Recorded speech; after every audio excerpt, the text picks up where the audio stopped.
दोस्तों, स्वागत है आपका आपके अपने सबसे पसंदीदा और खौफनाक horror show highway haunts Hindi में। आज की रात कोई आम रात नहीं है, क्योंकि आज मैं आपके सामने किसी बंद पड़े पुराने मकान या किसी सुनसान किले की घिसी पिटी कहानी लेकर नहीं आया हूं, बल्कि एक ऐसे हाईवे की खूनी दास्तान लाया हूं जहां से गुजरने वाले हर एक ड्राइवर की रूह कांप जाती है। यह कहानी नेशनल हाईवे 33 पर घटी एक ऐसी खौफनाक, रोंगटे खड़े कर देने वाली और सच्ची आपबीती है, जिसे सुनने के बाद शायद आप आज रात अपने कमरे की बत्ती बुझाने से पहले 100 बार सोचेंगे। यह पूरी कहानी रांची से नेपाल के रूट पर चलने वाले एक बेहद तजुर्बेकार ट्रक ड्राइवर महाविंद्र पासवान की जुबानी है, जो आज भी उस खौफनाक रात की एक एक सेकंड की घटना को याद करके थर थर कांपने लगते हैं। महाविंद्र जी का कहना है कि दुनिया में कुछ रास्ते सिर्फ इंसानों के चलने के लिए नहीं बने होते, और बहती होते, बल्कि उन रास्तों पर कोई और भी सफर कर रहा होता है जो दिखाई नहीं देता, लेकिन आपकी हर एक हरकत पर नजर रखता है। जब हम इन सड़कों पर रात के अंधेरे में अकेले निकलते हैं तो हमें लगता है कि हम सुरक्षित हैं, लेकिन असल में हम किसी अदृश्य जाल में फंस रहे होते हैं। रांची से नेपाल का यह मार्ग वैसे भी अपनी घाटियों और घने जंगलों के लिए जाना जाता है, लेकिन जो बात महाविंद्र जी के साथ घटी वह किसी के भी होश उड़ाने के लिए काफी है। इस कहानी में सस्पेंस, थ्रिल और हॉरर का ऐसा मिश्रण है जो आपने पहले कभी नहीं सुना होगा। इसलिए अपनी सीट बेल्ट बांध लीजिए और दिल थाम कर सुनिए हमारे चैनल की यह सबसे विशेष पेशकश। तो चलिए बिना कोई वक्त गंवाए सीधे चलते हैं महाविंद्र पासवान जी के पास और सुनते हैं उन्हीं की जुबानी यह रूह कंपा देने वाला वाकया। महाविंद्र जी बताते हैं कि वह रात कोई सामान्य रात नहीं थी। हवा में एक अजीब सा भारीपन था। जबलपुर से जब वे अपना 10 चक्के का ट्रक लेकर निकले थे तो उन्हें बिल्कुल भी अंदाजा नहीं था कि यह सफर उनकी जिंदगी का आखिरी और सबसे खौफनाक सफर बनने जा रहा है। उनके साथ उनका क्लीनर किशन यादव भी था, जो उनका बचपन का दोस्त था। दोनों ने साथ में कई रातें हाईवे पर बिताई थी, लेकिन वह रात उन दोनों की दोस्ती और उनकी जिंदगी की अंतिम परीक्षा साबित होने वाली थी। कहानी के हर एक हिस्से में आपको महसूस होगा कि डर किस तरह धीरे धीरे इंसान को अपने आगोश में लेता है। मेरा नाम महाविंद्र पासवान है और मैं मध्य प्रदेश के जबलपुर का रहने वाला हूँ, लेकिन पिछले 15 सालों से ऑल इंडिया परमिट का भारी ट्रक चला रहा हूं। मेरी पूरी जिंदगी इस 10 चक्के के ट्रक, इसके भारी स्टीयरिंग व्हील और लोहे के केबिन के भीतर ही गुजर गई है। घर में बूढ़ी माँ, पत्नी और एक छोटी सी बेटी है, जिनकी जिम्मेदारी अकेले मेरे इन मजबूत कंधों पर है। लंबी ड्राइविंग, रातों का सन्नाटा एंड सुनसान रास्ते मेरे लिए कोई नई बात नहीं थे, बल्कि यह मेरी रोजमर्रा की जिंदगी का हिस्सा बन चुके थे। जब कोई इंसान 15 साल सड़क पर बिता देता है तो उसे लगने लगता है कि वह हर खतरे से वाकिफ है। उसे लगता है कि कोई भी मोड़ या कोई भी जंगल उसे डरा नहीं सकता। लेकिन मेरी यह सोच उस रात पूरी तरह से बदलने वाली थी।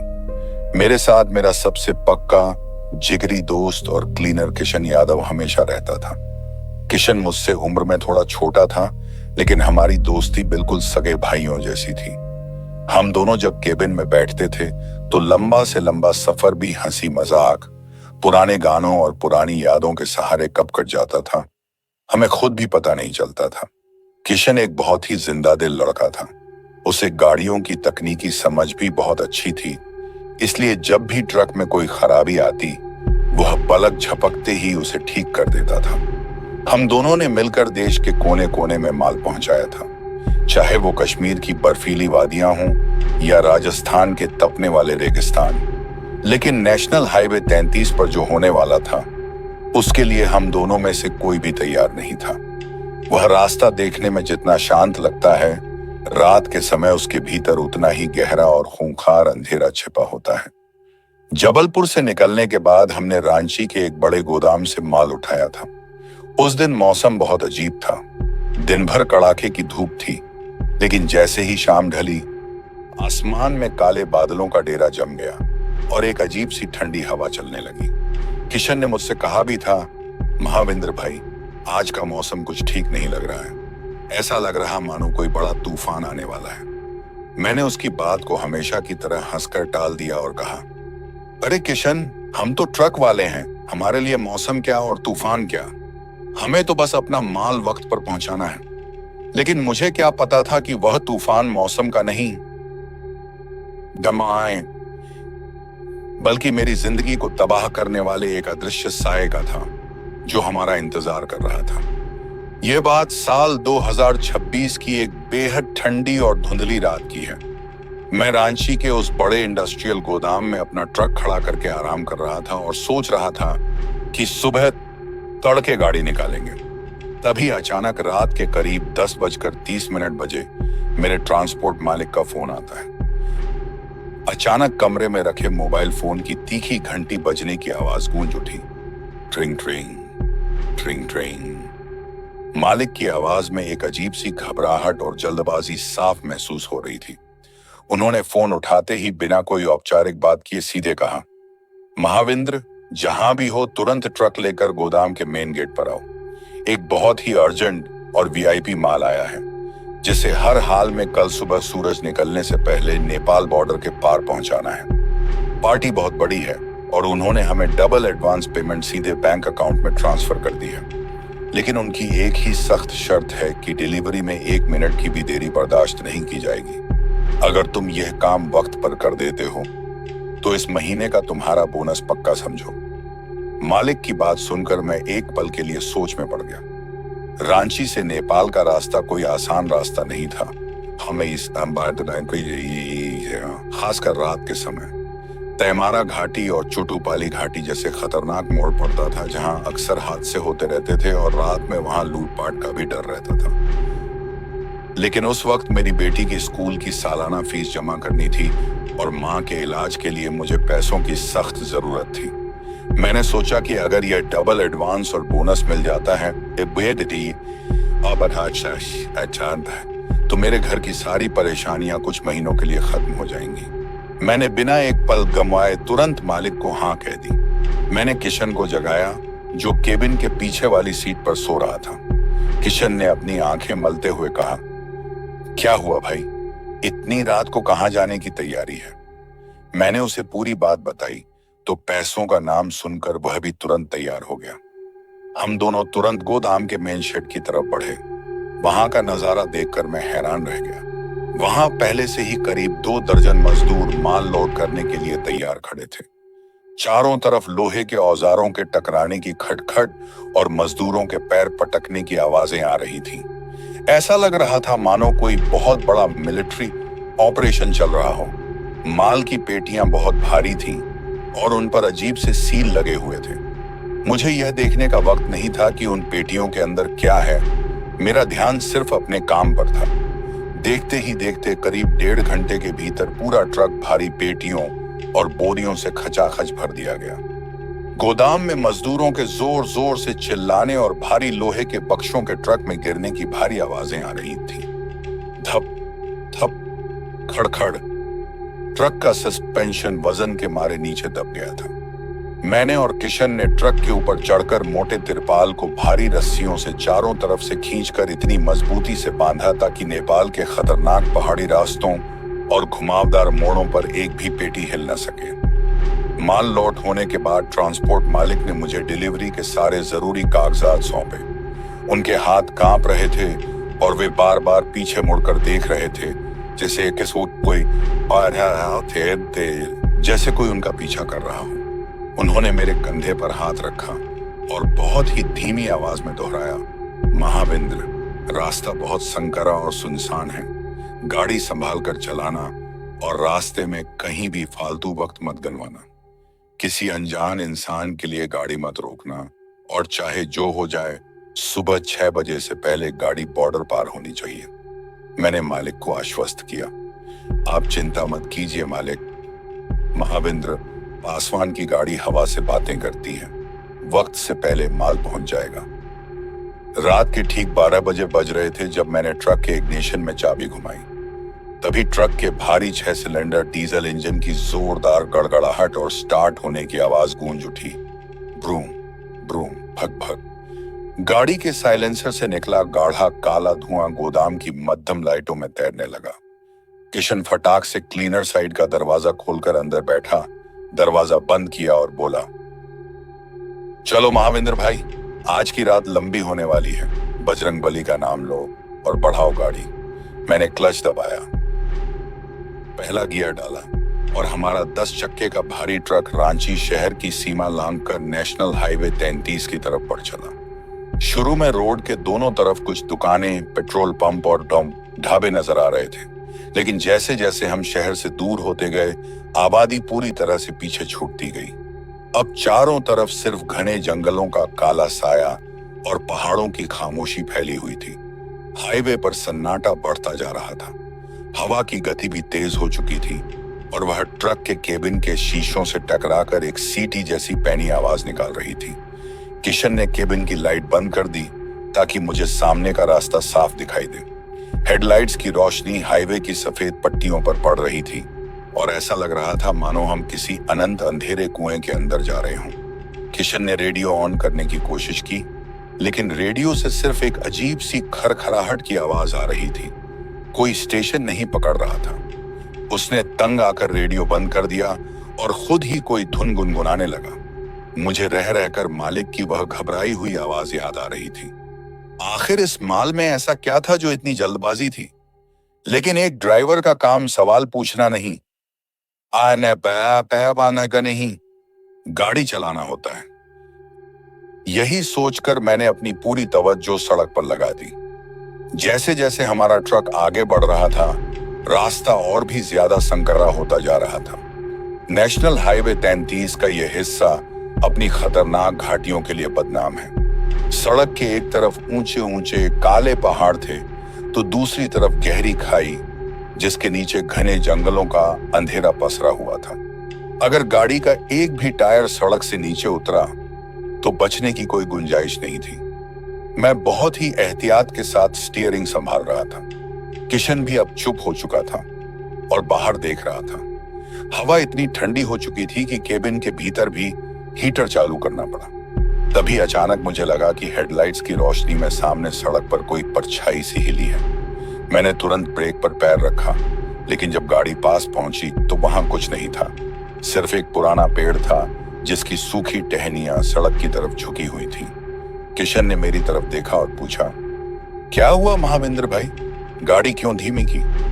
मैंने अपनी आंखें मलते हुए कहा, कुछ नहीं यार, शायद थकान की वजह से आंखों को धोखा हुआ है। किशन ने कहा, हाँ भाई, लगातार जागने से ऐसा होता है। अगर ज्यादा थकान लग रही हो तो थोड़ी देर के लिए मैं स्टीयरिंग संभाल लेता हूँ। मैंने मना कर दिया क्योंकि इन पहाड़ी मोड़ों पर किशन को भारी गाड़ी चलाने का उतना तजुर्बा नहीं था। मैं नहीं चाहता था कि कोई जोखिम लिया जाए। हम आगे बढ़ते रहे। रास्ता अब और भी सुनसान हो गया था। पिछले आधे घंटे से हमें सामने या पीछे से आती हुई कोई दूसरी गाड़ी नहीं दिखी थी। आमतौर पर इस हाईवे पर रात में भी ट्रकों की लंबी कतारें लगी रहती हैं, लेकिन उस रात ऐसा लग रहा था मानो पूरी दुनिया में सिर्फ हमारा ही ट्रक चल रहा हो। यह अजीब सी खामोशी मुझे अंदर ही अंदर बेचैन कर रही थी। किशन ने केबिन के डैशबोर्ड पर रखी हनुमान जी की मूर्ति को छुआ और प्रार्थना की। मैंने भी मन ही मन भगवान का नाम लिया। रात के इस समय जंगल की भयावहता अपने चरम पर थी। पेड़ों के साए सड़क पर इस तरह पड़ रहे थे मानो कोई विशालकाय जीव हाथ फैलाए खड़ा हो। हमारी गाड़ी की रफ्तार 70 किलोमीटर प्रति घंटा थी, जो इन रास्तों के हिसाब से काफी तेज थी, लेकिन माल को वक्त पर पहुंचाने का दबाव मेरे दिमाग पर हावी था। रात के करीब 2:30 बज चुके थे और हमारा ट्रक अब तयमारा घाटी के सबसे खतरनाक, अंधेरे और घुमावदार मोड़ों से गुजर रहा था। रात के घने सन्नाटे में झींगुरों की लगातार तेज होने वाली आवाजें गूंज रही थीं। Crèche, crèche, crèche.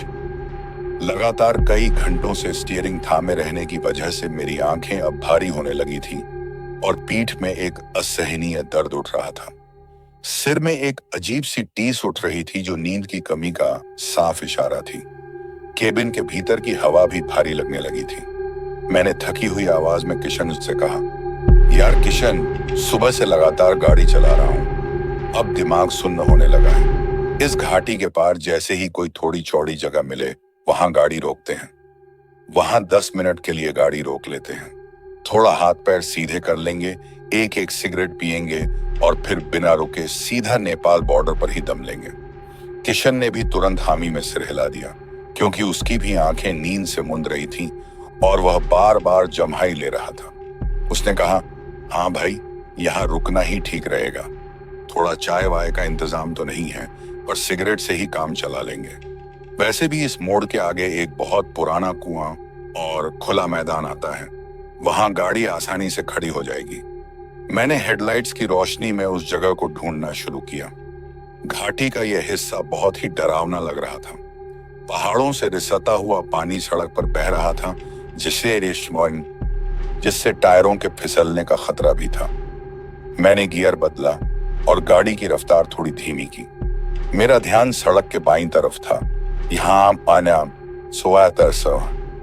जहां किशन ने रुकने की जगह बताई थी। तैमारा घाटी के उस हिस्से के बारे में ड्राइवरों के बीच कई तरह की अफवाहें थीं।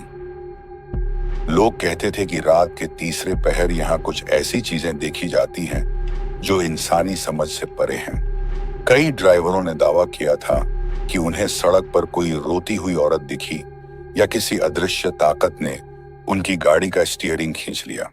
मैं इन सब बातों को अंधविश्वास मानता था, लेकिन उस रात के माहौल ने मेरे भीतर भी एक अनजाना डर पैदा कर दिया था। खामोशी इतनी गहरी थी कि मुझे अपने दिल की धड़कन साफ सुनाई दे रही थी। आखिरकार वह मोड़ आ ही गया जहां सड़क थोड़ी चौड़ी थी और एक खुला मैदान सा दिख रहा था। मैंने तुरंत ट्रक को बाईं तरफ दबाया।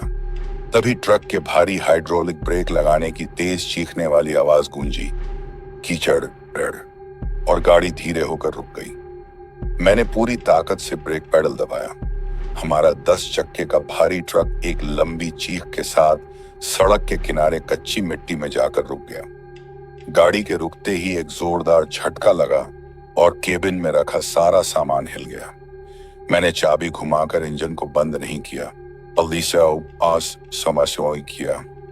बल्कि उसे चालू छोड़ दिया, क्योंकि सर्दियों की रात में इंजन ठंडा होने पर पहाड़ी रास्तों पर स्टार्टिंग की दिक्कत आ सकती थी।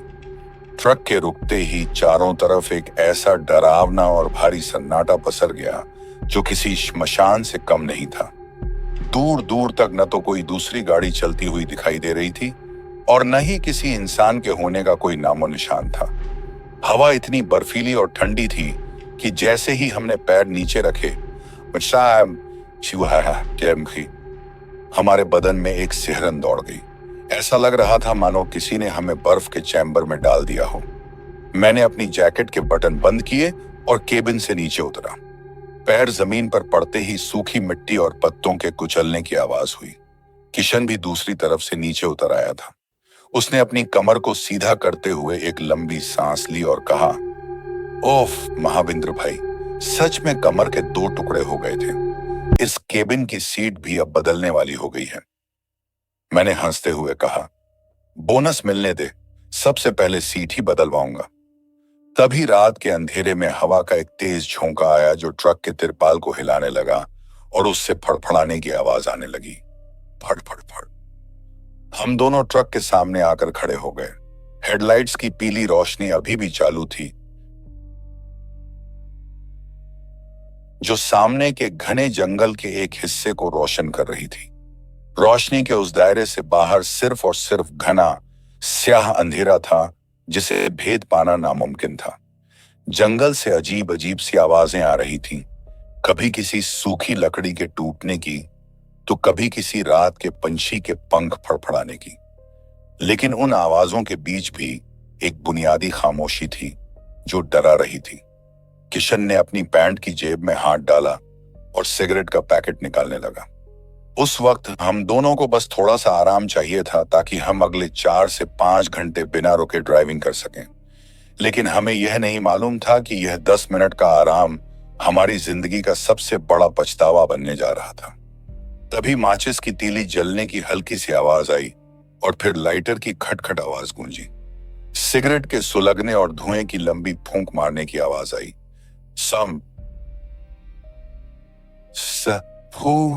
किशन ने अपनी जेब से सिगरेट का पैकेट निकाला और एक सिगरेट मेरी तरफ बढ़ाते हुए लाइटर जलाया।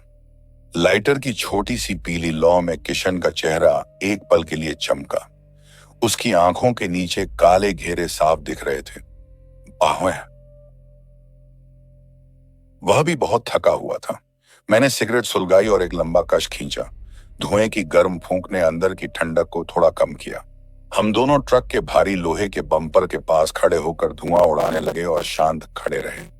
हवा अजीब तरीके से चल रही थी, मानो सूखी झाड़ियां आपस में टकराकर कोई फुसफुसाहट कर रही हों। लेकिन तभी अचानक हवा का रुख बदला और जंगल की गहराई से एक बेहद घिनौनी सड़ी हुई बदबू आने लगी। वह बदबू इतनी तेज और भयानक थी जैसे पास में ही कोई कई दिन पुरानी इंसानी लाश सड़ रही हो। बदबू इतनी असहनीय थी कि हमारा दम घुटने लगा। मैंने अपनी शर्ट की आस्तीन से नाक को ढका। किशन ने बुरी तरह खांसते हुए कहा, महाविंद्र भाई, यह कैसी अजीब और मनहूस बदबू है। ऐसा लग रहा है जैसे कोई चीज बिल्कुल हमारे पास ही सड़ रही है। यहां रुकना ठीक नहीं लग रहा है, जल्दी चलो। तभी जंगल के भीतर सूखी झाड़ियों के आपस में टकराने की सरसराहट की आवाज आई। मैंने अपनी टॉर्च जलाई जो हमेशा मेरी बेल्ट से बंधी रहती थी। उसकी तेज एलईडी रोशनी को मैंने जंगल की तरफ घुमाया। रोशनी पेड़ों के तनों एंड घनी झाड़ियों पर पड़ी, लेकिन वहां कुछ नहीं था। न कोई मरे हुआ जानवर और न ही कोई इंसान। बदबू हवा के साथ कभी तेज हो जाती तो कभी बिल्कुल गायब हो जाती। किशन ने कहा, भाई छोड़ो, शायद जंगल में कोई जंगली जानवर मर गया होगा। हम अपनी सिगरेट खत्म करते हैं और निकलते हैं। मैंने सिर हिलाया, लेकिन मेरी नजरें अभी भी उस अंधेरे जंगल में किसी चीज को ढूंढ रही थीं। मेरे मन में एक अजीब सी बेचैनी पैदा हो चुकी थी। एक ड्राइवर का सिक्स्थ सेंस बहुत मजबूत होता है और मेरा दिमाग मुझे बार बार कह रहा था कि यहाँ कुछ बहुत गलत है। हवा की सरसराहट में ऐसा लग रहा था मानो कोई बहुत धीमी आवाज में रो रहा हो। लेकिन मैंने सोचा कि यह सिर्फ मेरा वहम है। मैं अभी दूसरा कश लगाने ही वाला था कि तभी अचानक मुझे लगा कि हमारे दाईं तरफ सड़क के किनारे सूखे पत्तों पर किसी के चलने की बहुत ही धीमी आवाज हुई है। सर, सर, जैसे कोई अपने पैरों को घसीटते हुए चल रहा हो। मैंने तुरंत अपनी टॉर्च की रोशनी रोशनी के दाएं में सड़क पर तो कुछ नहीं दिखा। बारिश लेकिन रोड के बिल्कुल किनारे एक विशाल सूखे और मरे हुए पेड़।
अंधेरे के बीच अकेले खड़े थे।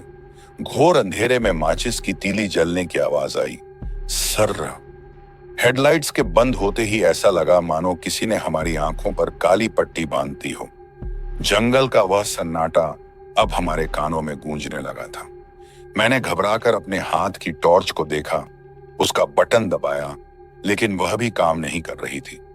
मैंने उसे अपने हाथ पर 2-3 बार पटका, पर वह पूरी तरह डेड हो चुकी थी। किशन के पास जो छोटी टॉर्च थी, उसने उसे ऑन करने की कोशिश की, लेकिन वह भी नहीं जली। किशन की सांसें तेज हो चुकी थीं। उसने कहा, भाई, ये क्या हो रहा है? सब कुछ एक साथ कैसे बंद हो गया? मैंने अपनी जेब टटोली और माचिस का पैकेट निकाला। मैंने एक तीली जलाई। उसकी उस छोटी सी कांपती हुई पीली लौ में मैंने किशन का चेहरा देखा। उसका चेहरा खौफ के मारे पीला पड़ चुका था और उसकी आंखें उस सूखे पेड़ की तरफ टिकी थी। तभी हवा का अचानक एक तेज फीसरे बर्फीला और डरावना झोंका आया। सरसराहट जो माचिस की तीली को बुझा देता है। फूं। अकस्मात ही जंगल की तरफ से हवा का एक ऐसा बर्फीला झोंका आया जिसने हमारी माचिस की तीली की आग को एक पल में बुझा दिया। हम फिर से अंधेरे में डूब गए। उसी पल किशन का हाथ हवा में ही पत्थर की तरह जम गया। मुझे महसूस हुआ कि उसका पूरा शरीर थर-थर कांप रहा है। उसने बेहद धीमी कांपती हुई फुसफुसाहट में मुझसे कहा, महाविंद्र भाई, मैं झूठ नहीं बोल रहा हूं, कसम से। अभी अभी कोई बहुत ही ठंडी चीज मेरे बिल्कुल पीछे से छूकर गुजरी है। उसके फटे हुए कपड़े मेरे हाथ से टकराए हैं और उसकी सांसें बर्फ से भी ज्यादा सर्द थीं। वह मेरे बिल्कुल कान के पास आकर फुसफुसाया है। तभी झाड़ियों के भीतर किसी के बहुत तेजी से भागने की सरसराहट की आवाज आई। खड़खड़, खड़खड़। मैंने बिना कोई वक्त गंवाए दूसरी माचिस की तीली जलाई और उसकी रोशनी में झाड़ी की तरफ देखा जो किशन के ठीक पीछे थी। लेकिन वहां कोई नहीं था, सिर्फ सूखी टहनियां हवा में अजीब तरीके से हिल रही थी। मैंने किशन का हाथ पकड़ा तो देखा कि उसका बदन बर्फ की सिल्ली जैसा ठंडा हो चुका था। उसने अपना पेट पकड़ते हुए कहा, महाविंद्र भाई, डर के मारे मेरा पेट खराब हो रहा है। मैं बस 2 मिनट में इस सामने वाली घनी झाड़ी के पीछे हल्के होकर आता हूं। तुम यहीं रुकना। मैंने उसे मना करना चाह रहा था कि इस अंधेरे में कहीं मत जाओ, लेकिन वह इतनी जल्दी में था कि मेरा हाथ छुड़ाकर तेजी से झाड़ियों के पीछे अंधेरे में चला गया। तभी रात के सन्नाटे में सूखे पत्तों पर कदमों के चलने की चरचराहट की आवाज आई। क्रंच, क्रंच, जो धीरे धीरे दूर चली गई। मैं ट्रक के दरवाजे के पास अकेला खड़ा होकर किशन का इंतजार करने लगा। मैंने एक और माचिस की तीली जलाई ताकि थोड़ा उजाला रहे। पर वह भी जल्दी ही बुझ गई। 1 मिनट बीता, फिर 2 मिनट बीते, लेकिन झाड़ियों के पीछे से कोई हलचल नहीं हुई। जंगल का वह सन्नाटा अब मुझे अंदर ही अंदर खाने लगा था। ट्रक का बंद इंजन और हेडलाइट्स का न होना मुझे बहुत बेबस महसूस करा रहा था। मैंने अपने मोबाइल की स्क्रीन ऑन करने की कोशिश की, लेकिन फोन पूरी तरह से हैंग हो चुका था और उसकी स्क्रीन ब्लैक थी। मैंने जोर से आवाज लगाई, किशन, ओ किशन, कितनी देर लगा रहा है भाई, जल्दी बाहर आ। तभी दूर जंगल की गहरी और काली वादियों से एक दर्दनाक दबी हुई चीख सुनाई दी। महाविंद्र भाई, बचाओ। अचानक झाड़ियों के काफी अंदर गहराई से किशन की एक बहुत ही धुंधली, तड़पती हुई और दर्दनाक चीख सुनाई दी। ऐसा लगा जैसे किसी ने उसका गला दबोच लिया हो और वह अपनी पूरी ताकत से मुझे पुकार रहा हो। मेरी छाती के भीतर मेरा दिल पागलों की तरह धड़कने लगा। मुझे लगा शायद उस पर किसी जंगली जानवर ने हमला कर दिया है। मैंने अपनी माचिस की डिब्बी जेब में रखी और चिल्लाया, किशन, क्या हुआ भाई, तू कहाँ है? मैं झाड़ियों के अंदर कदम बढ़ाने ही वाला था कि तभी अचानक अंदर से किसी के बहुत तेजी से बाहर की तरफ दौड़ने की सरसराहट हुई। झाड़ियों को चीरते हुए किसी के बहुत तेजी से बाहर आने की सरसराहट की आवाज आई। सरसराते हुए। इससे पहले कि मैं झाड़ियों के भीतर कदम रखता, किशन अचानक घने अंधेरे को चीरता हुआ बाहर दौड़कर आया। वह बहुत बुरी तरह हाँफ रहा था, जैसे वह अपनी जान बचाकर भागा हो, लेकिन अजीब बात यह थी कि उसके हाथ में जो टॉर्च थी वह अब उसके पास नहीं थी। उसने मेरी तरफ देखा तक नहीं, सीधे ट्रक की तरफ बढ़ा, क्लीनर साइड का दरवाजा खोला और केबिन के अंदर जाकर अपनी सीट पर बैठ गया। उसने अपना सिर पूरी तरह से नीचे झुका रखा था, जिससे उसका चेहरा अंधेरे में छिप गया था।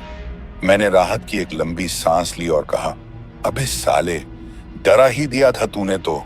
चल खैर, अब यहाँ एक पल भी रुकना ठीक नहीं है, तुरंत निकलते हैं। तभी ट्रक के भारी लोहे के दरवाजे के जोर से बंद होने की आवाज आई। धड़ामम! मैंने बिना कोई वक्त गंवाए तुरंत ड्राइवर साइड का दरवाजा खोला और केबिन के अंदर छलांग लगा दी। मैंने दरवाजा जोर से बंद किया। जैसे ही मैंने इग्निशन में चाबी घुमाई, जो इंजन और लाइट्स थोड़ी देर पहले पूरी तरह से डेड हो चुके थे, वे एक झटके में चालू हो गए। हेडलाइट्स की पीली रोशनी ने फिर से हाईवे को रोशन कर दिया। मैंने क्लच दबाया, पहला गियर डाला, और एक्सीलरेटर पर अपना पूरा पैर दे मारा। हमारा 10 चक्के का भारी ट्रक एक भयानक गड़गड़ाहट के साथ हाईवे पर वापस दौड़ पड़ा। गाड़ी की रफ्तार देखते ही देखते 80 किलोमीटर प्रति घंटे तक पहुंच गई। मैं बस उस मोड़ से दूर जाना चाहता था। केबिन के भीतर 2 लोगों की तेज सांसों के चलने की आवाज आ रही थी। हफ, हफ, हफ। गाड़ी अब हाईवे पर तेजी से दौड़ रही थी। मैंने राहत महसूस की और साइड में बैठे अपने दोस्त किशन की तरफ देखा, लेकिन मुझे बहुत अजीब लगा। किशन हमेशा की तरह कोई बात नहीं कर रहा था। वह बिल्कुल शांत, पत्थर की मूर्ति की तरह बैठा हुआ था। उसने अब भी अपना सिर नीचे झुका रखा था और उसकी नजरें खिड़की के बाहर फैले घने काले जंगल पर टिकी हुई थीं। मैंने उससे पूछा, क्या हुआ किशन? झाड़ियों के पीछे ऐसा क्या देख लिया तूने जो तेरी बोलती ही बंद हो गई? कुछ बोलेगा भी या ऐसे ही डराता रहेगा? लेकिन उसने कोई जवाब नहीं दिया। तभी दांतों के आपस में किटकिटाने की बहुत ही धीमी और डरावनी आवाज आने लगी। खट्टर खट्टर, खट्टर खट्टर। तभी मैंने महसूस किया कि केबिन के अंदर का तापमान अचानक बहुत तेजी से गिरने लगा था। ठंड इतनी ज्यादा बढ़ गई थी कि हीटर चालू होने के बावजूद मेरी उंगलियां स्टीयरिंग व्हील पर सुन्न होने लगी थीं। किशन लगातार अपनी उंगलियों को बहुत ही अजीब तरीके से मरोड़ रहा था। वो कुशान और दुपाने न रह जाता था। उसकी हड्डियां चटकने की आवाज आ रही थी। वह लगातार खिड़की के शीशे पर अपने नाखूनों को रगड़ रहा था। उसे जिससे एक तीखी कान फाड़ने वाली आवाज पैदा हो रही थी। मुझे लगा शायद वह बहुत ज्यादा डर गया है, इसलिए ऐसा कर रहा है। तभी डैशबोर्ड की डिजिटल घड़ी के ब्लिंक करने की तीखी आवाज आई। टीं, टीं, टीं। मुझे एक अजीब सी घबराहट होने लगी। तभी मेरी नजर अचानक ट्रक के डैशबोर्ड पर लगी डिजिटल घड़ी पर पड़ी। वह घड़ी अजीब तरीके से टिमटिमाने लगी थी। समय जो अभी कुछ देर पहले रात के 2:42 दिखा रहा था, वह अचानक स्क्रीन पर तेजी से बदला और सीधे 3:33 पर आकर रुक गया। घड़ी की सुइयां और डिजिट्स लाल रंग में चमकने लगे। उसी पल हमारे ट्रक की जीपीएस स्क्रीन पूरी तरह से सफेद हो गई और उस पर नो सिग्नल लिखकर आ गया। मैंने अपना मोबाइल चेक किया तो वह भी पूरी तरह से बंद हो चुका था। तभी रियर व्यू मिरर में किसी बहुत बड़ी चीज के तेजी से हिलने की परछाई दिखी। गाड़ी अब 85 किलोमीटर प्रति घंटे की रफ्तार से दौड़ रही थी, लेकिन मुझे अपनी गर्दन के पीछे एक ऐसी ठंडी हवा महसूस हो रही थी मानो कोई मेरे बिल्कुल पीछे खड़ा होकर सांस ले रहा हो।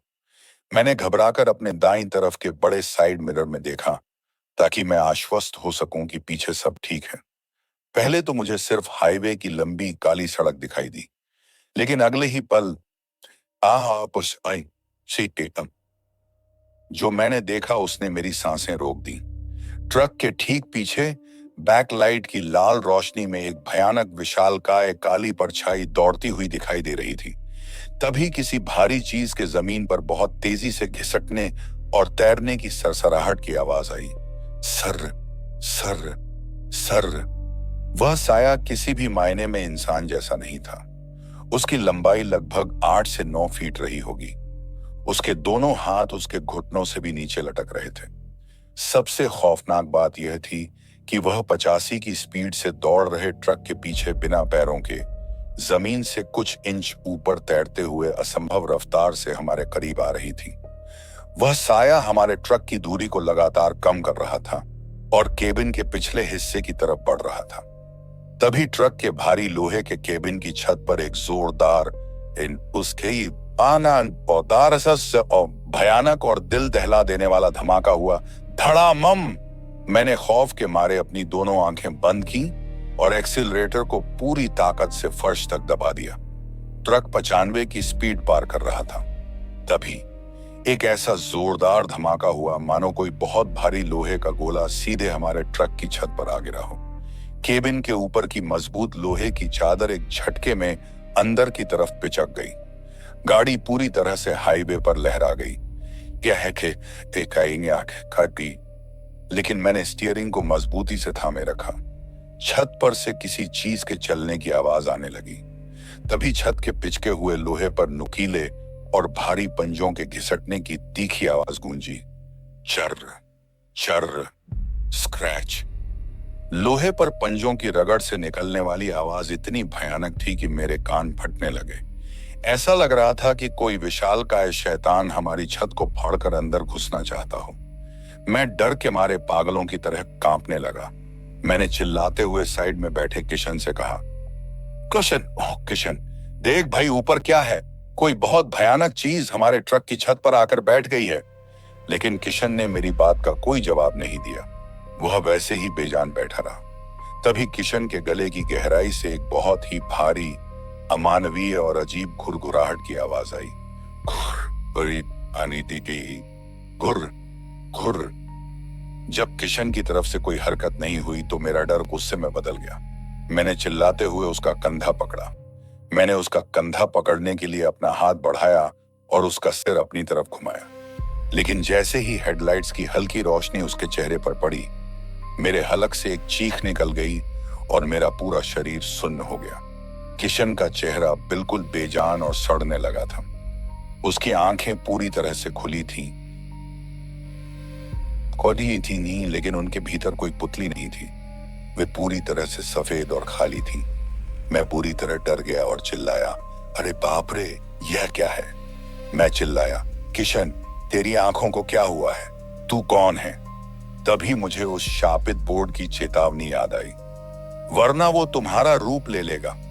मुझे भयानक एहसास हुआ कि जो झाड़ियों से दौड़कर वापस आया था वो मेरा दोस्त किशन नहीं था, बल्कि वो वही रूहानी छलावा था जो किशन की आत्मा को मारकर उसका रूप धरकर मेरे केबिन में मेरे बिल्कुल बगल में आकर बैठ गया था। तभी उस छलावे की एक भयानक गूंजती हुई राक्षसी और भारी हंसी गूंज उठी। हा हा हा हा हा हा हा हा। उस नकली किशन ने धीरे धीरे अपनी गर्दन को मेरी तरफ घुमाना शुरू किया।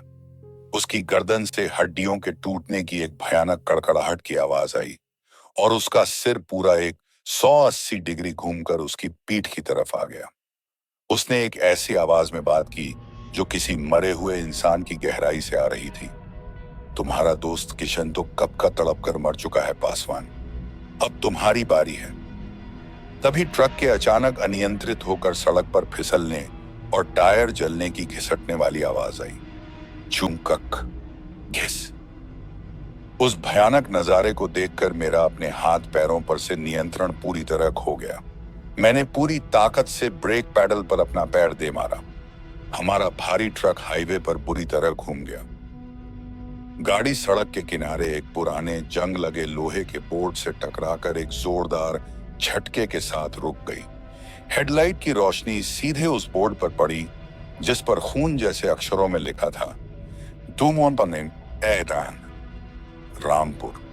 तभी ट्रक के केबिन के ड्राइवर साइड के दरवाजे के अचानक टूटने और खुलने की कड़कड़ाहट हुई। कड़क। मैं एक सेकंड भी उस केबिन के अंदर उस शैतान के साथ नहीं रुकना चाहता था। मैंने अपनी पूरी ताकत से ड्राइवर साइड का दरवाजा धक्का देकर खोला और दौड़ते हुए ट्रक से नीचे हाईवे पर कूद गया। मैं सड़क पर बुरी तरह घिसटता हुआ गिरा, जिससे मेरे घुटने और कोहनी छिल गए। लेकिन उस वक्त मुझे दर्द का कोई एहसास नहीं था। जब मैंने पीछे मुड़कर देखा तो वह छलावा गायब हो चुका था, लेकिन सामने का नजारा और भी भयानक था। एक पुराने जर्जर घर के बाहर लटके लालटेन की चरमराने की आवाज आ रही थी। आप वो इस पावर ही याद देखी। चरम चरम चरम। हाईवे के ठीक किनारे एक बेहद पुराना जर्जर और मिट्टी का कच्चा घर बना हुआ था, जिसके छज्जे से एक पीली लालटेन लटक रही थी। उस लालटेन की मध्यम रोशनी में एक सफेद धोती पहने सफेद बालों वाला बूढ़ा आदमी मिट्टी के चूल्हे पर केतली रखकर चाय बना रहा था। पूरा गांव अजीब तरीके से खामोश था। मैं अपनी जान बचाने के लिए हांफते हुए उस बूढ़े की तरफ भागा। मैं बहुत ज्यादा घबराया हुआ था और रोती हुई आवाज में चिल्लाया, चाचा बचाओ मुझे। मैंने चिल्लाते हुए कहा, चाचा भगवान के लिए मुझे बचाइए। मेरे दोस्त किशन को किसी शैतानी बला ने मार डाला और वह उसका रूप धरकर मेरे ट्रक में बैठ गया था। मुझे यहां से बाहर निकलने का रास्ता बताइए। बूढ़े ने चाय की केतली को धीरे से नीचे रखा, लेकिन उसने अपना सिर ऊपर नहीं उठाया। उसकी पीठ मेरी तरफ थी और वह वैसे ही खड़ा रहा। माहौल में ठंडक और बढ़ गई। तभी बूढ़े के पैरों की हड्डियों के टूटने की भयानक कड़कड़ाहट हुई।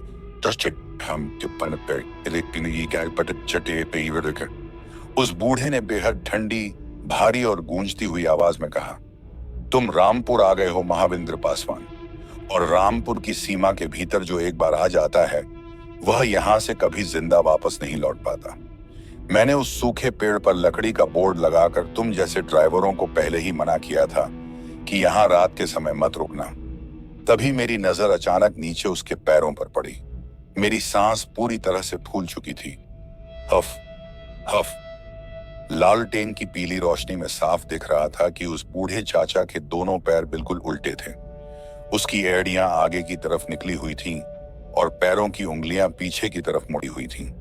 और सबसे ज्यादा रोंगटे खड़े कर देने वाली बात यह थी कि जमीन पर उस बूढ़े की कोई भी परछाई नहीं बन रही थी। वह कोई इंसान नहीं था, बल्कि एक भटकती हुई शापित प्रेत आत्मा थी। तभी बूढ़े की गर्दन के एक झटके में घूमने की भयानक आवाज आई, क्रैक क्रैक। इससे पहले कि मैं एक कदम भी पीछे हटा पाता, उस बूढ़े की पूरी गर्दन एक भयानक कड़कड़ाहट के साथ 180 डिग्री घूमकर सीधे मेरी तरफ आ गई। उसकी आंखें पूरी तरह से कोयले जैसी काली और खोखली थीं। वह एक डरावनी मुस्कान के साथ मेरी तरफ झपटा। मैं खौफ से चीख पड़ा और अपनी जान बचाने के लिए वापस अपने खराब पड़े ट्रक की तरफ पागलों की तरह दौड़ पड़ा। तभी दर्जनों पुराने लकड़ी के दरवाजों के एक साथ खुलने की भारी आवाजें गूंज उठी। धड़ाम धड़ाम धड़ाम। अचानक पूरे रामपुर गांव में एक भयानक तबाही मच गई। हवा की रफ्तार इतनी तेज हुई कि धूल और मिट्टी मेरी आंखों में घुसने लगी। गांव के जितने भी सुनसान, खंडहर और टूटे हुए घर थे, उनके बंद दरवाजे अपने आप एक भयानक आवाज के साथ जोर जोर से खुलने और बंद होने लगे। उन घरों के भीतर से सैकड़ों लोगों के एक साथ रोने और चीखने की भयानक गूंज आने लगी। देखते ही देखते उन अंधेरे कमरों के भीतर से सैकड़ों सफेद कफन और फटे पुराने खून से सने कपड़ों में लिपटी लाशें बाहर निकलने लगीं। किसी का जबड़ा आधा टूटा हुआ था, किसी की आंखें सड़कर गड्ढों में तब्दील हो चुकी थीं। वे सब रामपुर के उस शापित छलावे के शिकार थे जो अब प्रेत आत्माएं बन चुके थे। वे सब एक साथ एक भयानक चीख मारते हुए मेरी तरफ दौड़ पड़ी। तभी लाशों के पैरों की घिसटाहट और सूखी टहनियों के टूटने की आवाज आई। क्रंच सर्र। मैं अपनी पूरी ताकत लगाकर हांफते और गिरते पड़ते हुए अपने ट्रक के पास पहुंचा। मैं ड्राइवर साइड से केबिन के अंदर चढ़कर दरवाजा अंदर से लॉक कर लिया। लाशें ट्रक के बिल्कुल पास आ चुकी थीं। बाहर से उन सैकड़ों लाशों ने आकर मेरे ट्रक को चारों तरफ से घेर लिया था। उनके सड़ चुके हाथ ट्रक की खिड़कियों और शीशों पर आकर जोर जोर से टकराने लगे थे। तभी इग्निशन की चाबी को पागलों की तरह घुमाने की नाकाम आवाज आने लगी। खुर्र खुर्र क्लिक। मैंने घबराहट में कांपते हाथों से चाबी घुमाई, लेकिन इंजन सिर्फ खुर्र खुर्र की आवाज करके बंद हो गया। बाहर से उन लाशों के सड़ चुके हाथ ट्रक की खिड़कियों पर मार रहे थे और शीशा टूटने ही वाला था। मुझे लगा कि आज मेरी जिंदगी का आखिरी दिन है। मैं आंखें बंद करके भगवान को याद करने लगा। तभी उस तभी उस घने अंधेरे के बीच एक बहुत ही भारी आवाज के साथ एक अत्यंत शक्तिशाली शंखनाद हुआ। जय काल भैरव, AUM नमः शिवाय, जय काल भैरव। इस आवाज के गूंजते ही पूरे गांव में जैसे एक तेज रोशनी का धमाका हुआ। खिड़की पर हाथ मार रही वे सैकड़ों लाशें अचानक दर्द से छटपटाते हुए रुक गईं और पीछे हटने लगीं। मैंने अपनी आंखें खोलीं तो देखा कि जंगल की तरफ से एक बहुत ही दिव्य और खौफनाक इंसान हमारे ट्रक की तरफ बढ़ रहा था। वह श्मशान के एक अघोरी बाबा थे। तभी जलती हुई मशाल की आग की लपटों की फड़फड़ाहट की आवाज आई। शू शू। उनका पूरा नग्न शरीर श्मशान की सफेद और पवित्र भस्म से लिपटा हुआ था। उनके गले में रुद्राक्ष की बड़ी बड़ी मालाएं लटक रही थीं।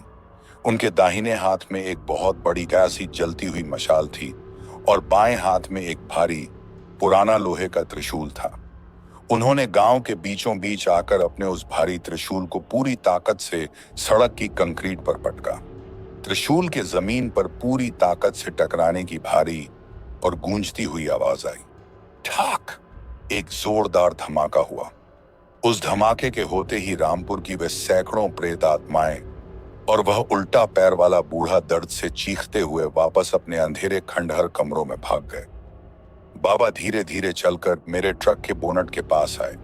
उन्होंने अत्यंत गंभीर आवाज में कहा, महाविंद्र पासवान, मैंने कई साल पहले उस सूखे पेड़ पर वह लकड़ी की चेतावनी लिखवाई थी।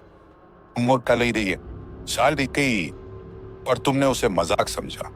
मैं रोने लगा और बाबा के आगे हाथ जोड़ने लगा। बाबा, मुझे क्षमा कर दो।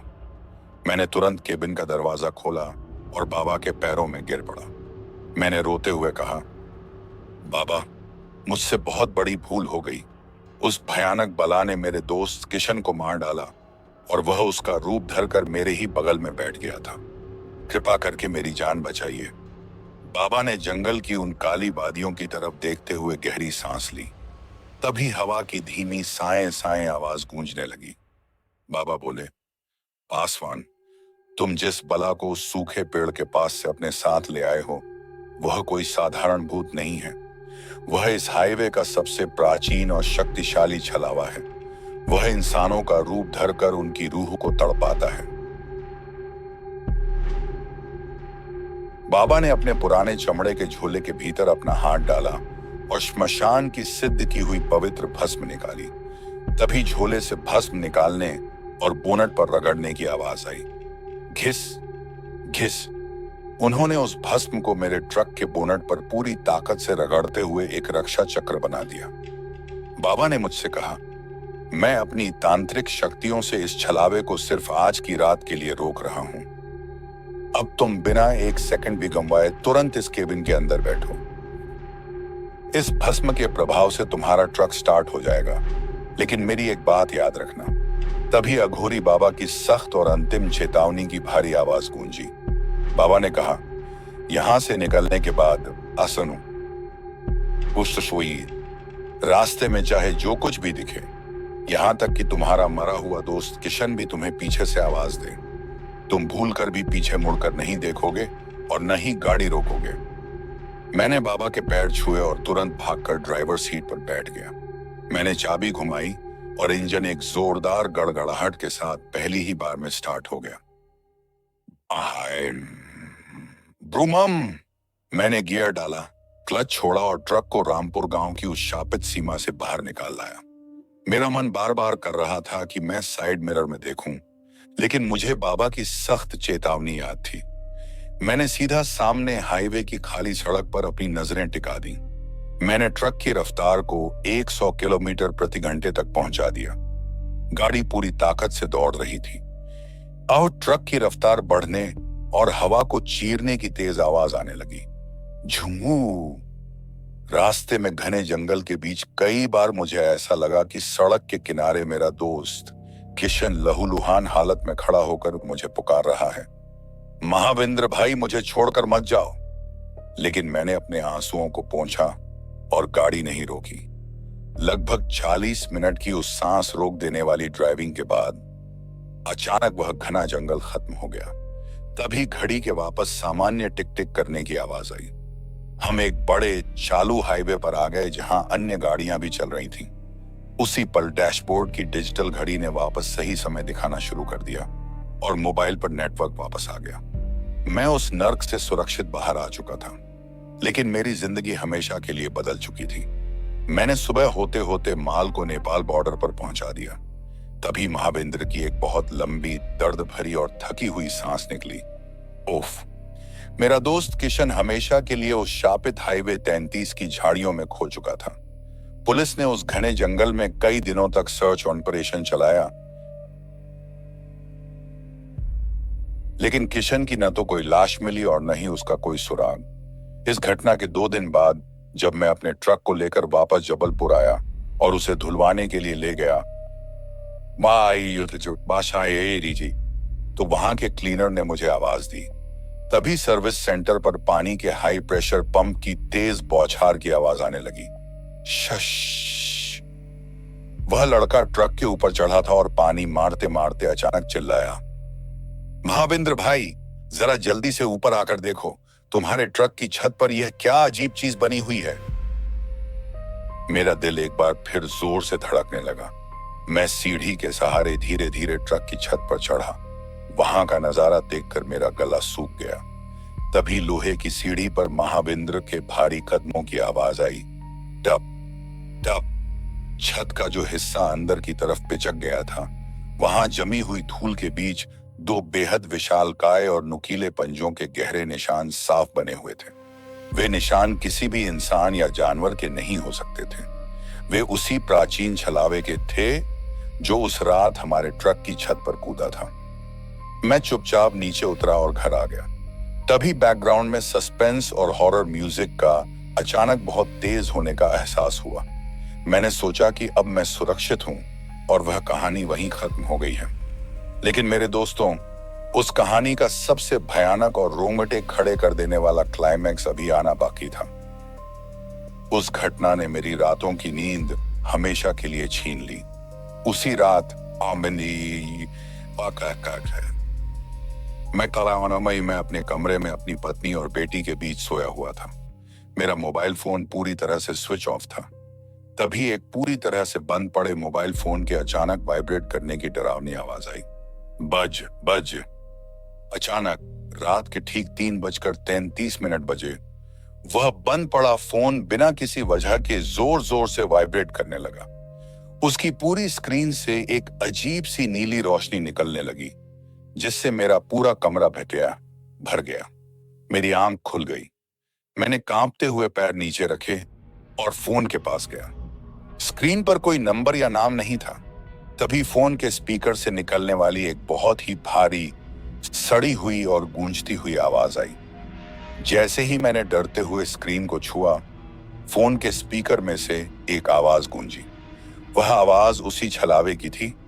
महाविंद्र पासवान, तुम्हें क्या लगा उस अघोरी बाबा की भस्म तुम्हें हमेशा के लिए मेरे चंगुल से बचा लेगी? वह सिर्फ एक रात का सुरक्षा कवच था। तभी छलावे की वो भयानक फुसफुसाहट कानों में गूंजो। मैं तो आज भी तुम्हारे उसी 10 चक्के के ट्रक की छत पर बैठा हूं और मैं हर रात तुम्हारे घर की खिड़की के बाहर खड़े होकर तुम्हारा इंतजार करता हूं। मैं तुम्हारे बहुत करीब हूं महाविंद्र। इतना सुनना था कि मेरे हाथों से फोन छूटकर नीचे गिर गया और मैं पीछे की तरफ हट गया। तभी कमरे के कांच के बल्ब और मोबाइल की स्क्रीन के एक साथ फूटने की तीखी आवाज आई। छनन! अचानक एक जोरदार धमाके के साथ मेरे मोबाइल की स्क्रीन चटक गई और कमरे में जल रहा कांच का बल्ब अपने आप फूटकर बिखर गया। पूरे कमरे का तापमान अचानक बर्फ से भी ज्यादा ठंडा हो गया, जैसे हम किसी श्मशान के भीतर आ गए हों। मैं डर के मारे पागलों की तरह चीख पड़ा और अपनी पत्नी को जगाया। तभी हवा की धीमी होती साएं साएं और रात के झींगुरों की मध्यम आवाज आने लगी। दोस्तों, महाविंद्र पासवान आज भी जिंदा है, लेकिन उस रात के बाद उन्होंने हमेशा के लिए रात के समय नेशनल हाईवे 33 या रांची नेपाल वाले उस सुनसान रूट पर ट्रक ले जाना पूरी तरह से बंद कर दिया है। वे आज भी कहते हैं कि वह मायावी छलावा आज भी किसी न किसी रूप में उन अंधेरे मोड़ों पर नए शिकार की तलाश कर रहा है। तभी नेपाल बॉर्डर पर माल उतारने के बाद जब मैं केबिन में अकेला बैठा था तो मुझे लग रहा था कि केबिन की हवा अभी भी भारी है। पुलिस ने जब मुझसे पूछताछ की तो मैंने उन्हें सब सच सच बता दिया। रांची पुलिस के बड़े अफसर ने मेरी बात सुनकर अपनी सिगरेट सुलगाई और बोले, पासवान जी, हम कानून के आदमी हैं, हम भूत प्रेत पर यकीन नहीं करते, लेकिन इस हाईवे 33 का रिकॉर्ड बहुत खराब है। पिछले 5 सालों में यहाँ से 11 क्लीनर और ड्राइवर कई गायब हो चुके हैं। उनका आज तक कोई सुराग नहीं मिला। कुछ लोग कहते हैं कि यहाँ कोई इंसानी गिरोह काम करता है, तो कुछ लोग इसे कुछ और ही नाम देते हैं। मैंने अफसर की आंखों में देखा, वहां एक छुपा हुआ डर साफ नजर आ रहा था। वे भी जानते थे कि इस जंगल में कुछ ऐसा है जिसे कानून की किताबें नहीं समझा सकती। मैं वापस जबलपुर आ गया था, लेकिन मेरा मन वहीं तैमारा घाटी में ही छूटा हुआ था। रात को सोते समय जैसे ही मेरी आंखें बंद होती, मुझे किशन की वही सफेद पुतली विहीन आंखें दिखाई देती। मुझे याद आता कि कैसे वह मेरे बगल में बैठकर खिड़की के कांच पर अपने नाखून रगड़ रहा था। उसकी हड्डियों के चटकने की आवाज मेरे कानों में आज भी गूंजती है। मेरी पत्नी मुझसे बार बार पूछती, क्या बात है, जब से रांची से लौटे हो गुमसुम रहते हो, रात को सोते सोते चौंक कर उठ जाते हो, कोई बड़ी परेशानी है क्या? मैंने उसे कुछ नहीं बताया। मैं नहीं चाहता था कि मेरा परिवार इस खौफ के साए में जिए, लेकिन जो डर आपके भीतर बैठ जाता है उसे छुपाना दुनिया का सबसे मुश्किल काम है। एक दिन मैं शाम के वक्त अपने घर के बाहर बैठा था। सूरज डूब रहा था और आसमान का रंग धीरे धीरे काला हो रहा था। तभी गली के मोड़ पर मुझे एक बूढ़ा आदमी दिखाई दिया। उसने सफेद धोती पहनी थी और उसके कंधे पर एक पुराना गमछा था। वह बिल्कुल उस रामपुर वाले बूढ़े जैसा लग रहा था। मेरा दिल जोर से धड़कने लगा। मैं अपनी सीट से उठ खड़ा हुआ और उसकी तरफ बढ़ने लगा, लेकिन जैसे ही वह आदमी एक पेड़ की ओट में गया, वो अचानक गायब हो गया। मैंने वहां जाकर देखा, वहां कोई नहीं था। मेरे माथे पर पसीना आ गया। क्या वह सच में कोई था या यह सिर्फ मेरे दिमाग का भ्रम था? वह छलावा अब मेरे दिमाग के साथ खेल रहा था। मैंने तय किया कि मैं उस अघोरी बाबा को ढूंढूंगा। मुझे लगा कि सिर्फ वही मुझे इस मुसीबत से निकाल सकते हैं। मैंने अपने एक पुराने ड्राइवर दोस्त से बात की जो उसी रूट पर अक्सर चलता था। उसने मुझे बताया, महाविंद्र, उन अघोरी बाबा का कोई ठिकाना नहीं है।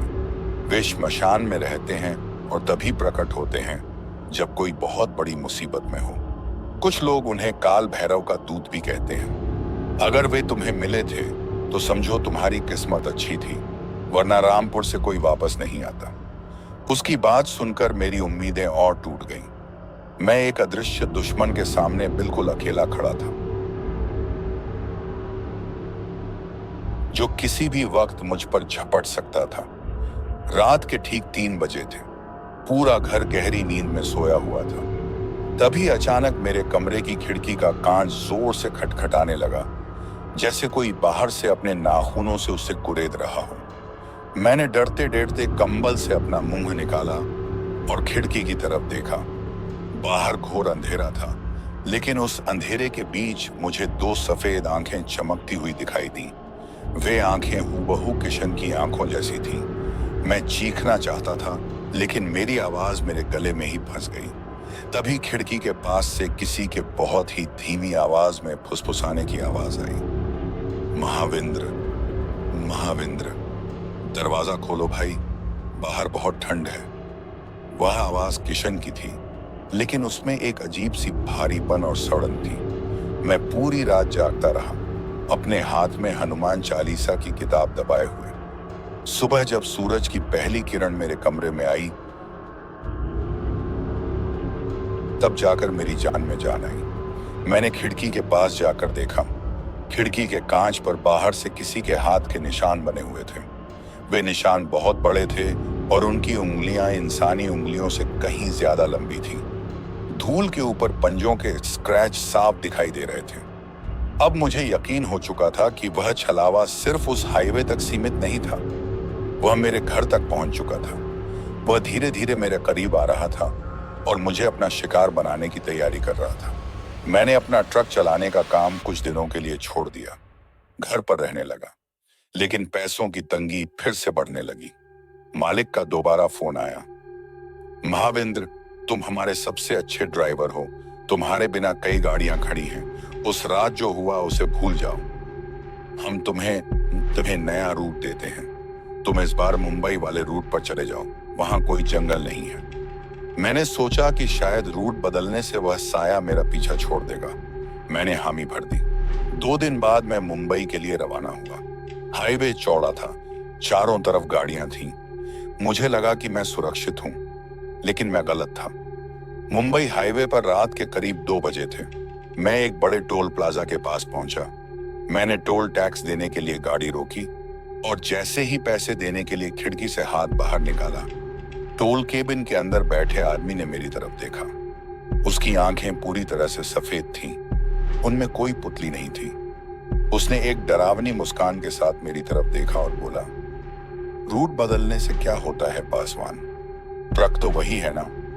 मेरा हाथ कांप गया। मैंने तुरंत पैसे वहीं फेंके और एक्सीलरेटर दबा दिया। ट्रक तेजी से आगे बढ़ गया। केबिन के पीछे वाले शीशे से मैंने देखा वह टोल कर्मी अपनी जगह पर नहीं था। पुलवामा से हटती थी, बल्कि टोल की छत पर एक काली परछाई बैठी हुई थी। वह छलावा मेरे ट्रक के साथ जुड़ चुका था। वह उस लोहे के केबिन के भीतर अपनी जगह बना चुका था। मुझे अघोरी बाबा की बात याद आई कि तुमने उसे अपने साथ ले आए हो। श्मशान की वह भस्म जो बोनट पर लगी थी, वह समय के साथ धुल चुकी थी और अब मेरा सुरक्षा कवच पूरी तरह खत्म हो चुका था। मैंने गाड़ी को एक सुरक्षित पेट्रोल पंप पर रोका, नीचे उतरा और बोनट को देखा। वहां भस्म का कोई निशान नहीं बचा था। मुझे लगा कि मैं एक ऐसे पिंजरे में बंद हूं जिसकी चाबी खो चुकी है। मैं अपनी जान की भीख मांगने के लिए तैयार था, लेकिन किससे? वह छलावा तो कोई इंसान था ही नहीं। मैंने वापस घर लौटने का फैसला किया। मुंबई का चक्कर आधा छोड़कर मैं गाड़ी वापस जबलपुर ले आया। ट्रांसपोर्ट मालिक बहुत नाराज हुआ। उसने मुझे काम से निकाल दिया, लेकिन मुझे अपनी नौकरी की परवाह नहीं थी। मुझे अपनी जान बचानी थी। घर आकर मैं दिन भर कमरे में बंद रहता। मेरी बेटी मेरे पास आती और कहती, पापा, आप हमारे साथ खेलते क्यों नहीं? आप हमेशा खिड़की की तरफ क्यों देखते रहते हो? मैं उसे गले लगा लेता और रोने लगता। मैं कैसे बताता कि खिड़की के बाहर जो अंधेरा है वह हमारी मौत का इंतजार कर रहा है। एक रात मौसम बहुत खराब था। तेज बारिश हो रही थी और बिजली कड़क रही थी। बिजली कड़कने की तेज आवाज से पूरा घर हिल रहा था। रात के करीब 3:15 बजे अचानक मेरे घर की बिजली चली गई। पूरा घर अंधेरे में डूब गया। तभी मुझे अपने लिविंग रूम से किसी के भारी कदमों से चलने की आवाज आई। कदमों की आवाज बहुत धीमी थी, टप टप टप, जैसे कोई गीले पैरों से फर्श पर चल रहा हो। मैंने अपनी पत्नी को जगाने की कोशिश की, लेकिन वह बहुत गहरी नींद में थी। मैं हिम्मत करके कमरे से बाहर निकला। लिविंग रूम में लालटेन जैसी एक धुंधली पीली रोशनी चमक रही थी। मैंने देखा कि सोफे पर कोई बैठा हुआ है। उसने सफेद कफन जैसे कपड़े पहने थे। जैसे ही मैं उसके पास पहुंचा, उसने धीरे से अपना सिर उठाया। वह किशन था। उसके चेहरे का आधा मांस गल चुका था और हड्डियों के ढांचे साफ दिख रहे थे। उसने अपनी सड़ी हुई उंगली मेरी तरफ उठाई और बोला, महाविंद्र भाई, तुमने मुझे उस रात झाड़ियों में क्यों छोड़ दिया? मैं बहुत तड़पा भाई। उस छलावे ने मेरी रूह को खा लिया। अब वह तुम्हारी रूह चाहता है। मैं वहीं घुटनों के बल बैठ गया और रोने लगा। मैंने कहा, से किशन, मुझे माफ कर दे भाई। मैं डर गया था। अगर मैं नहीं भागता तो वह मुझे भी मार डालता। किशन के चेहरे की वह डरावनी मुस्कान और गहरी हो गई। उसने कहा, वह तुम्हें आज भी मारना चाहता है भाई। देखो, वह तुम्हारे पीछे खड़ा है। मैंने घबराकर पीछे मुड़कर देखा। मेरे बेडरूम के दरवाजे पर एक 8 फीट लंबी काली परछाई खड़ी थी। उसके हाथ फर्श को छू रहे थे और उसकी आंखें लाल अंगारे जैसी चमक रही थीं। तभी अचानक एक जोरदार बिजली कड़की और पूरे कमरे में तेज रोशनी फैल गई। उस रोशनी के होते ही वह परछाई और किशन दोनों गायब हो गए। कमरे की लाइट वापस आ गई। मैं हांफते हुए अपने बेडरूम की तरफ भागा। मेरी पत्नी और बेटी सुरक्षित सो रहे थे। मैंने राहत की सांस ली, लेकिन मुझे पता था कि यह सिर्फ एक चेतावनी थी। वह छलावा मुझे धीरे धीरे पागल बना रहा था, ताकि मैं खुद अपनी जान दे दूं या उसके जाल में पूरी तरह फंस जाऊं। अगले दिन मैंने अपने गांव जाने का फैसला किया। मुझे लगा कि शायद शहर से दूर अपने पुश्तैनी गांव में, जहां हमारे कुल देवता का मंदिर है, वहां मुझे कुछ शांति मिलेगी। मैंने अपनी पत्नी और बेटी को साथ लिया और हम गांव के लिए निकल गए। गांव का रास्ता भी जंगलों से होकर गुजरता था, लेकिन यह दिन का समय था, इसलिए मुझे उतना डर नहीं लग रहा था। गांव पहुंचकर मैंने कुल देवता के मंदिर में पूजा की और पंडित जी को पूरी बात बताई। पंडित जी ने मेरी बात सुनकर एक बड़ा सा तांबे का ताबीज मुझे दिया।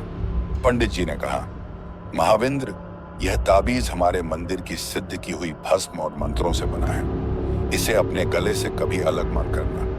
यह ताबीज उस छलावे को तुम्हारे शरीर के भीतर घुसने से रोकेगा। लेकिन याद रखना, वह छलावा बहुत चालाक है। वह तुम्हारे किसी करीबी का रूप लेकर तुमसे यह ताबीज उतरवाने की कोशिश करेगा। कभी भी किसी के बहकावे में मत आना। मैंने वह ताबीज तुरंत अपने गले में पहन लिया। मुझे अपने सीने पर एक अजीब सी गर्माहट महसूस हुई, जिससे मेरा डर थोड़ा कम हुआ। गांव में कुछ दिन शांति से गुजरे। मुझे लगा कि ताबीज काम कर रहा है, लेकिन वह छलावा इतनी आसानी से हार मानने वाला नहीं था। एक रात जब मैं सो रहा था, मुझे अपनी बेटी के रोने की आवाज सुनाई दी। आवाज घर के पिछवाड़े से आ रही थी। वह चिल्ला रही थी, पापा बचाओ, मुझे डर लग रहा है। मैं तुरंत बिस्तर से उठा और बाहर जाने लगा। तभी मुझे पंडित जी की बात याद आई कि वह किसी का भी रूप ले सकता है। मैंने अपने बेडरूम में देखा। मेरी बेटी अपनी मां के बगल में शांति से सो रही थी। मेरी रीढ़ की हड्डी में फिर से सिहरन दौड़ गई। बाहर जो आवाज दे रही थी, है मेरी, वह मेरी बेटी नहीं थी। खिड़की के बाहर से फिर वही भारी फुसफुसाहट आई, पासवान, चालाक बनते हो। इस तांबे के टुकड़े से मुझे नहीं रोक पाओगे। तुम कब तक इस घर के अंदर छिपे रहोगे? तुम्हें एक न एक दिन तो इस हाईवे पर वापस आना ही होगा। गाड़ी चलाना तुम्हारा पेशा है पासवान, और मौत तुम्हारा इंतजार कर रही है। मैंने खिड़की के पर्दे गिरा दिए और कानों पर हाथ रख लिया। मुझे समझ आ गया था कि वह ताबीज मुझे सिर्फ बचा सकता है, लेकिन लेकिन उस छलावे को हमेशा के लिए खत्म नहीं कर सकता। महीने बीत गए, घर के सारे पैसे खत्म हो गए। मेरी बूढ़ी माँ की तबीयत बहुत खराब हो गई। डॉक्टर ने कहा कि तुरंत ऑपरेशन करना होगा और इसके लिए बहुत सारे पैसों की जरूरत थी। मेरे पास कोई दूसरा रास्ता नहीं था। मुझे फिर से स्टीयरिंग थामना ही था। मैंने अपने डर को एक बक्से में बंद किया, कुल देवता का नाम लिया और ट्रांसपोर्ट नगर पहुंचा। मालिक मुझे देखकर हैरान हुआ, लेकिन गाड़ियों की कमी थी, इसलिए उसने मुझे तुरंत एक नया काम दे दिया। माल लौट हुआ और इत्तेफाक देखिए, इस बार भी रूट वही था, रांची से नेपाल। मैंने मालिक से कहा कि मुझे कोई दूसरा क्लीनर दे दो। उसने एक युवा लड़के को मेरे साथ भेज दिया, जिसका नाम राहुल था। राहुल नया था और उसे हाईवे के इन खतरों के बारे में कुछ नहीं पता था। मैंने उसे सख्त हिदायत दी, राहुल, चाहे जो हो जाए, रात के समय तेमारा घाटी में गाड़ी नहीं रुकेगी। अगर टायर भी पंक्चर हो जाए तो हम रिम के बल गाड़ी भगाएंगे और रुकेंगे नहीं। राहुल ने मेरी गंभीरता को देखकर चुपचाप सिर हिला दिया। रात के 12 बजे हमारा ट्रक फिर से उसी नेशनल हाईवे 33 पर बढ़ चला। रास्ते के घने जंगल और पहाड़ों के साए फिर से मेरे सामने थे। हर एक मोड़ मुझे उस मनहूस रात की याद दिला रहा था। मेरा हाथ स्टीयरिंग व्हील पर कांप रहा था और था, लेकिन मैंने अपने गले में बंधे ताबीज को छुआ और खुद को संभाला। राहुल बगल में सो चुका था। रात के ठीक 2 बजे थे। गाड़ी तेमारा घाटी के भीतर दाखिल हुई। हवा की वही पैनी सीटी जैसी आवाज खिड़की से टकराने लगी। झींगुरों की लगातार तेज होने वाली आवाजें गूंज रही थी। मेरा दिल जोर से धड़क रहा था। तभी अचानक हेडलाइट्स की रोशनी में मुझे सामने सड़क के बीचों बीच एक आदमी खड़ा दिखाई दिया। उसने अपने हाथ में एक जलती हुई मशाल ले रखी थी। वह अघोरी बाबा थे। मैंने तुरंत ब्रेक लगाए और ट्रक एक तेज आवाज के साथ रुक गया। राहुल झटके से उठा बैठा और बोला, क्या हुआ भाई? मैंने कहा, तुम अंदर ही रहो। मैं तुरंत ट्रक से नीचे उतरा, बाबा के पास गया। बाबा ने मेरी तरफ देखा। उनकी आंखें अभी भी वैसी ही शक्तिशाली थी। उन्होंने कहा, तुम वापस आ गए पासवान? मैंने कहा था ना कि वह तुम्हारा पीछा नहीं छोड़ेगा। मैंने बाबा के पैर पकड़ लिए और कहा, बाबा, मेरी माँ अस्पताल में है। अगर मैं गाड़ी नहीं चलाऊंगा तो वह मर जाएगी। मुझे बताइए, मैं उस छलावे से हमेशा के लिए कैसे पीछा छुड़ाऊं? बाबा ने गहरी सांस ली और कहा, उस छलावे का अंत सिर्फ एक ही तरीके से हो सकता है। तुम्हें उस सूखे पेड़ के पास वापस जाना होगा जहां तुमने पहली गलती की थी। वहां तुम्हें श्मशान की आग से उस पेड़ की जड़ों को जलाना होगा, तभी उसकी शक्ति खत्म होगी। लेकिन वह पेड़ शापित है, भान। अब उठते हैं। वहां जाते ही वह छलावा तुम पर अपनी पूरी ताकत से हमला करेगा।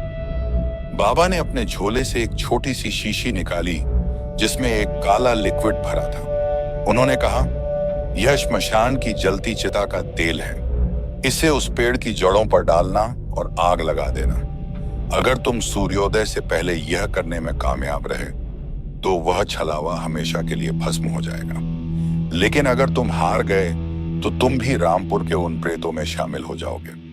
मैंने वह शीशी हाथ में ली, बाबा को नमन किया और वापस ट्रक में बैठ गया। मैंने राहुल से कहा, राहुल, गाड़ी का स्टीयरिंग संभालो और जैसे ही मैं कहूं गाड़ी को उस सूखे पेड़ के पास रोकना। राहुल डर गया था, लेकिन उसने स्टीयरिंग संभाल लिया। ट्रक आगे बढ़ा।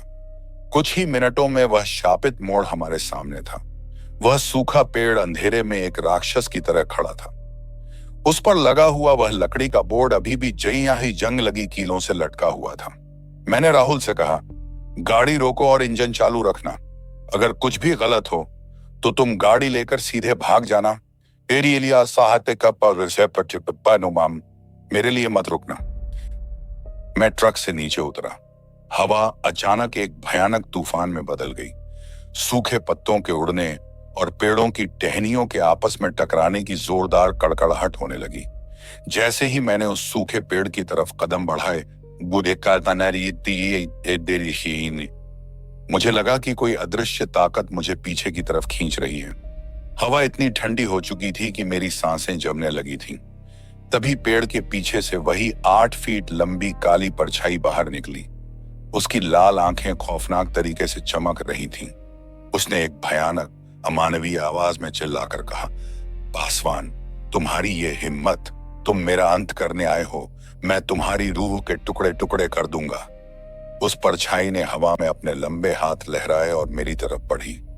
डर के मारे मेरे पैर जम गए थे, लेकिन मैंने अपने गले के ताबीज को कसकर पकड़ा और बाबा की दी हुई शीशी का ढक्कन खोल दिया।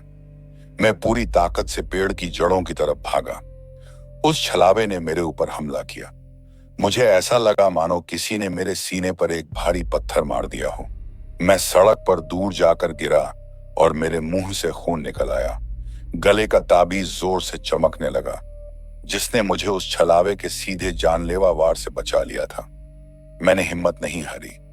मैं रेंगते हुए पेड़ की जड़ों के पास पहुंचा और वह काला तेल जड़ों पर उड़ेल दिया। मैंने अपनी जेब से माचिस निकाली और एक तीली जलाई। तीली जलते ही एक हल्की सी रोशनी हुई। उस छलावे ने मेरी माचिस को फूंक मारकर बुझाने की कोशिश की, लेकिन ताबीज की सुरक्षा की वजह से हवा उस तीली तक नहीं पहुंच सकी। मैंने वह जलती हुई तीली सीधे तेल से भीगी हुई जड़ों पर फेंक दी। तीली के गिरते ही एक जोरदार धमाके के साथ पेड़ की जड़ों में भीषण आग लग गई। आग की लपटें नीले और लाल रंग में आसमान की तरफ उठने लगी। जड़ों में आग लगते ही वह 8 फीट लंबा छलावा दर्द से चीखने लगा।